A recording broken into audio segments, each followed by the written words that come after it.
Работаем?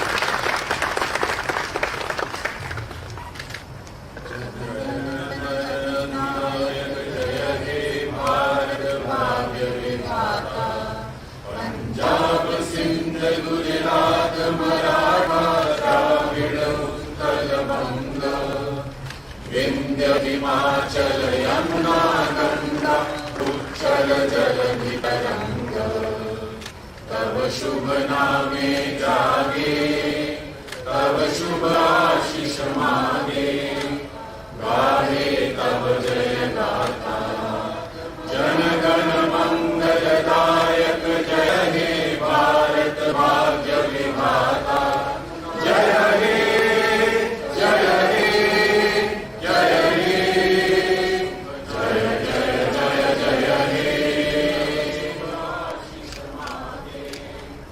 गाहे तव जय गाथा जन गण मंगलदायक जय हे भारत भाग्य विधाता जय हे जय हे जय हे जय जय जय जय हे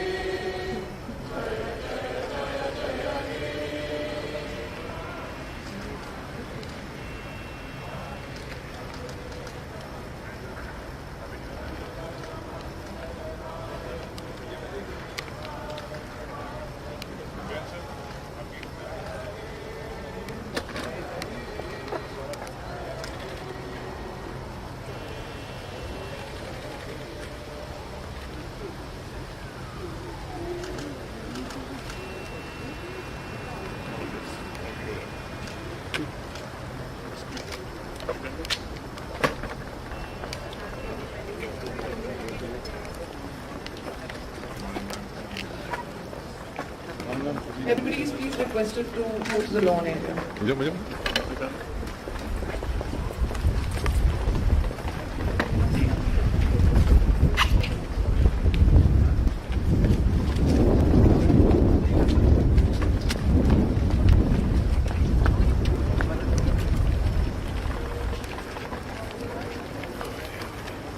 ठीक है इधर ठीक है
आगे आ जाइए.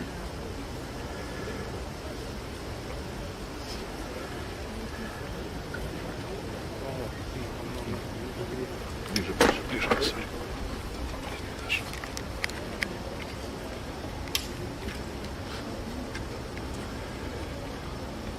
भारत के राजदूत आवास मॉस्को में आप सबका स्वागत है.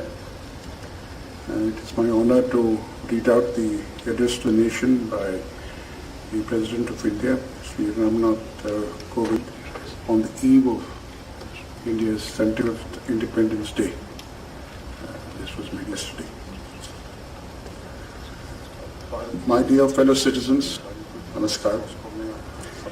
It is a matter of great joy for me to wish all Indians living in India and abroad a very happy Independence Day. This day has a special significance as it marks the beginning of the 75th year of India's independence, for which Azadi Ka Amrit Mahotsav is being celebrated. My hearty congratulations to all on this momentous occasion. Independence Day is a festival of freedom for us. This has been made possible by generations of freedom fighters, some known, some unknown. They made great sacrifices. Today, you and I breathe in the free skies thanks to their heroic deeds. I bow in respect to the pious memory of those brave martyrs. Our nation, like many others, suffered great injustices and tyranny under foreign rule. What distinguishes India, however, is the character of our nationalist movement, led by Mahatma Gandhi, was based on the principles of truth and non-violence. He and all other national heroes provided us with an invaluable blueprint to not only liberate the nation from colonial rule, but also to rebuild it. Gandhiji's struggle was for a return to India's ethos and for human dignity. Now, as we look back to the 75-year journey of our republic, we have reasons to be proud of the considerable distance we have travelled. Gandhiji taught us that slowly and steady steps in that direction are preferable to rapid strides in the wrong direction. The world looks up to the miracle of India, home to the plurality of traditions, and yet the biggest and most vibrant democracy. Dear fellow citizens, in the recently concluded Tokyo Olympics, our sportspersons have brought laurels to the nation with their stellar performances. India has won the highest number of medals in the 121 years of its participation in the Olympics. Our daughters have achieved world-class excellence in playgrounds, overcoming many adversities. Along with sports, epoch-making changes are taking place in the participation and success of women in all walks of life, from higher education institutions to armed forces, from laboratories to playgrounds. Our daughters are making their mark. In the success of our daughters, we see a glimpse of a developed India, of the future. I urge every parent to learn from the families of such promising daughters and provide opportunities to their daughters also to explore avenues of growth.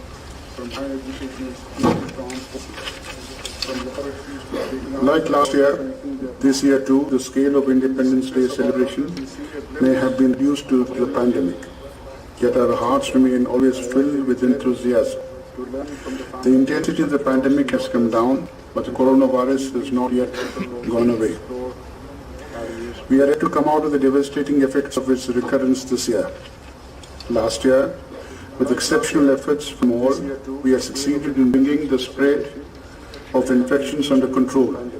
Our scientists have succeeded in developing vaccines in a very short time. Therefore, at the beginning of this year, there was every reason to be hopeful as we launched the largest vaccination exercise in history. Yet, due to the new variants and other unexpected factors, we suffered from a terrible second wave. I am deeply sad that myriad lives could not be saved, and many more suffered immensely in this phase of an unprecedented crisis. I speak for the whole nation when I say that I share the grief of all the affected families with the same intensity.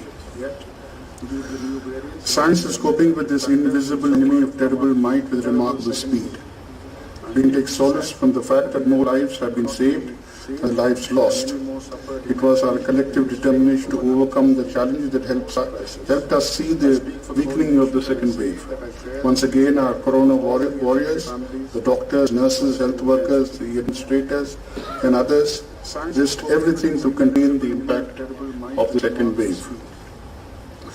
The second wave brought our public health infrastructure under stress. The reality is that no infrastructure, even of advanced economies, could withstand a crisis of such enormous proportions. Efforts were made on work putting to plug gaps. The leadership rose to the challenge, and the government's endeavors were supplemented by initiatives of the states, private sector, healthcare facilities, the civil society, and others. In this extraordinary mission, foreign nations shared the essentially generous, just as India had reached out to many nations with medicine equipment and vaccines. I am grateful to the global fraternity that came forward with a helping hand. Due to these efforts, the nation breathes a sigh of relief with the return of a semblance of normalcy. If we have learned our lessons well, we know that this is the extra time, extra care and caution. We should not let our guard down. Vaccines are the best possible protection science offers to us. Under the world's biggest vaccination campaign now going on in our country, more than 50 crore fellow citizens have been vaccinated so far. I urge all eligible citizens who are yet to get vaccinated to do so at the earliest and also inspire others. Dear fellow citizens, the economic impact of the pandemic is as disastrous as its health impact.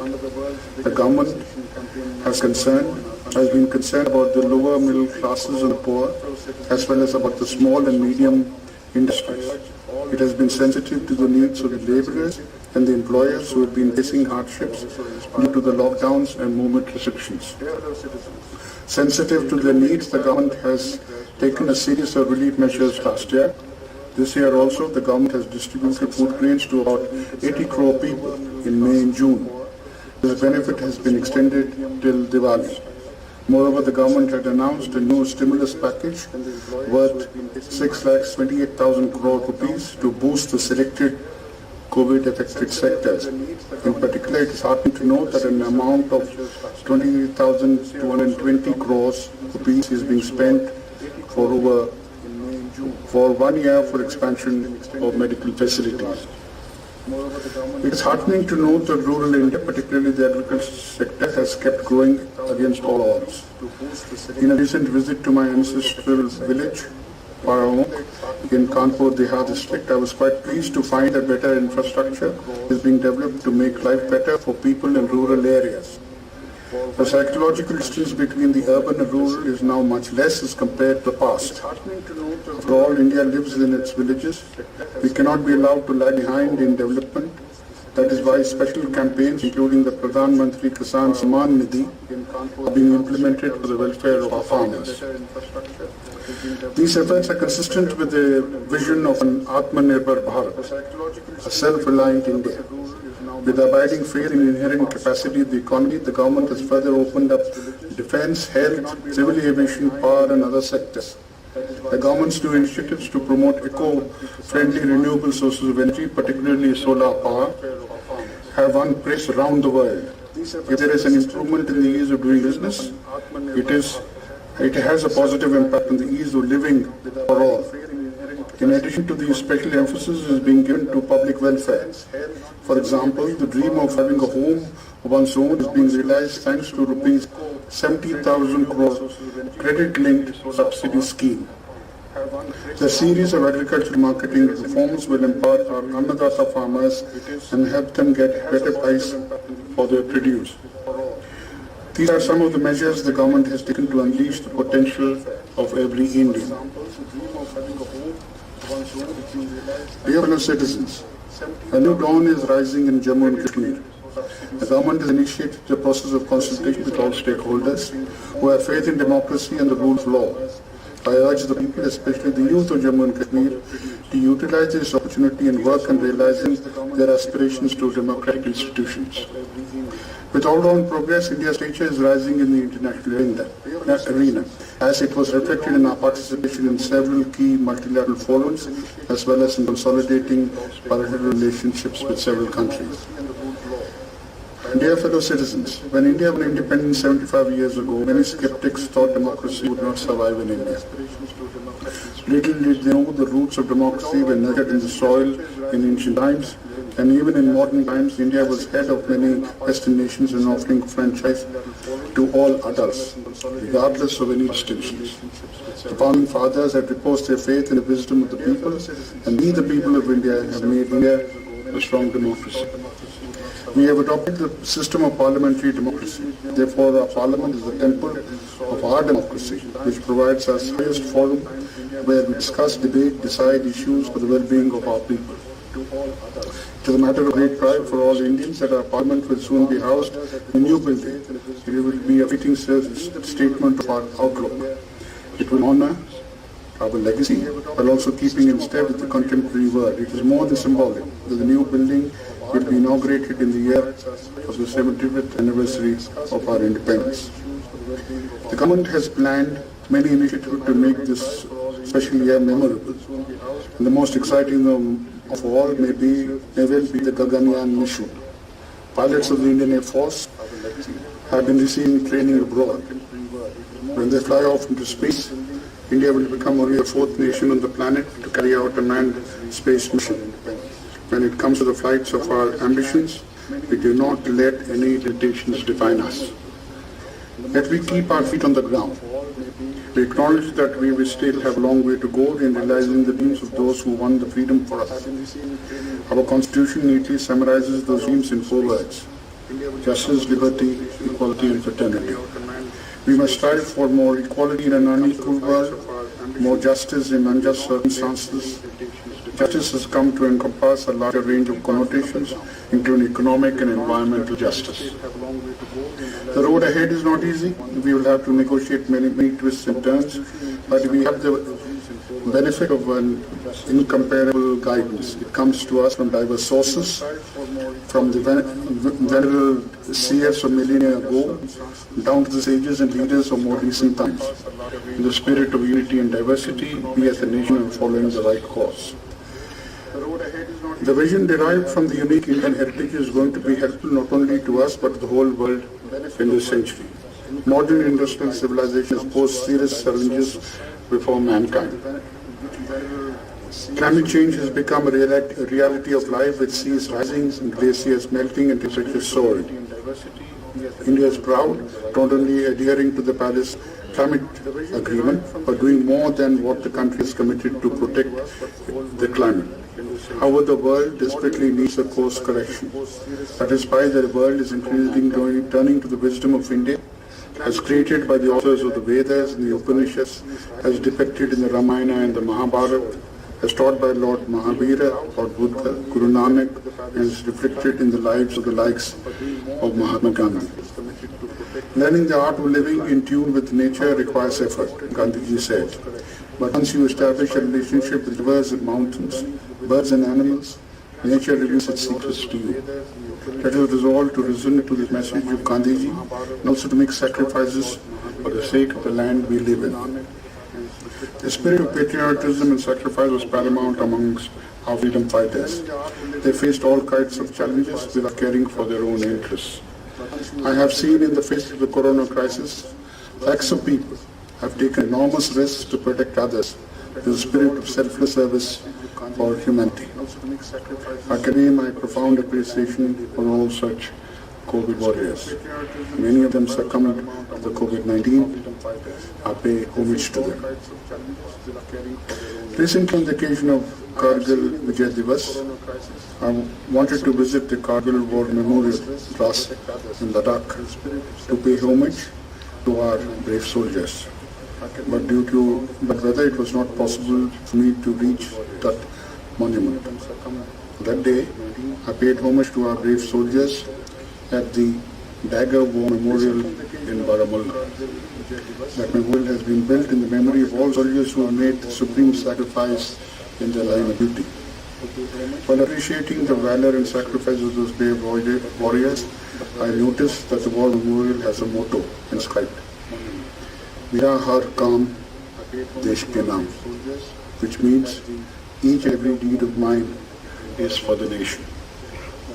All of us should imbibe this motto as a mantra and work with full devotion and dedication to the development of the nation. I would like that all of us come together to take forward India forward on the path of progress with the spirit of keeping the interest of the nation and the society foremost. Dear fellow citizens, I extend my warm greetings, especially to the members of the armed forces who have guarded our freedom, valiantly and entirely making supreme sacrifice when necessary. I also extend my greetings to the members of the Indian diaspora who have represented the motherland well wherever they have made home. I once again congratulate all of you on the eve of India's 75th Independence Day. While celebrating this anniversary, I cannot stop my mind from imagining a powerful, prosperous, peaceful India of 2047 when we will celebrate the 100 years of our independence. I wish that all our people come out of the difficulties caused by the COVID pandemic and move ahead on the path of happiness and prosperity. Once again, my best wishes to all of you. Thank you. Jai Hind.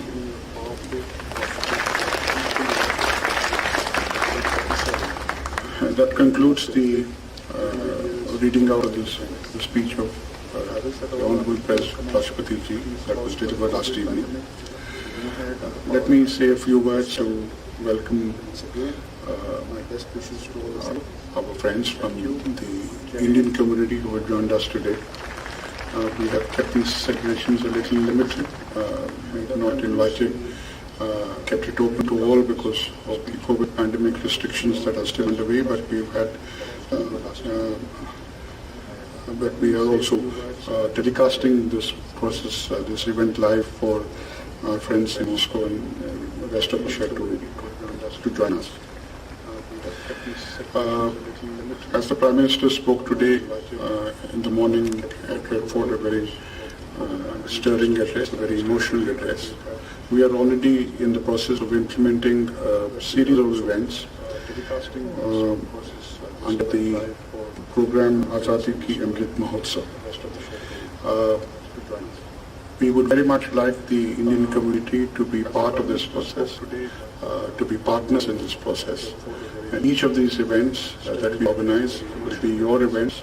These are being done for you and also for our friends and partners in Russia, amongst our Russian friends, amongst our Indologists, amongst those who have contributed so much to India-Russia relations. These 75 years has been a period of remarkable time for India. But let's also recall that for a majority part of these years, India-Russia relations were also one of the guiding stars of our foreign policy and of the great achievements of our foreign policy between India and Russia. And this is something that we intend to take forward as we move forward. We have to begin this series of events. We had an event sponsored between ISIS, between the Hindustani Samaj and the Nehru Center, Nehru Cultural Center yesterday evening, of music and dance, but this is something that we would like to continue. In DBR Hall, we have started an exhibition, and I would request all of you, after partaking of these refreshments that we have to offer, please have a look at the exhibition that we have organized in DBR Hall. We've also recently launched the Rashtriya Gaan initiative. From Russia, we have more than 1,500 have already uploaded their videos. I would very much request you, your families, your friends to contribute to greater numbers. This is a digital record of us come together for our country, for a very important cause and for a very special occasion. So So with that, let me welcome all of you to the Indian Embassy and happy Independence Day. Friends.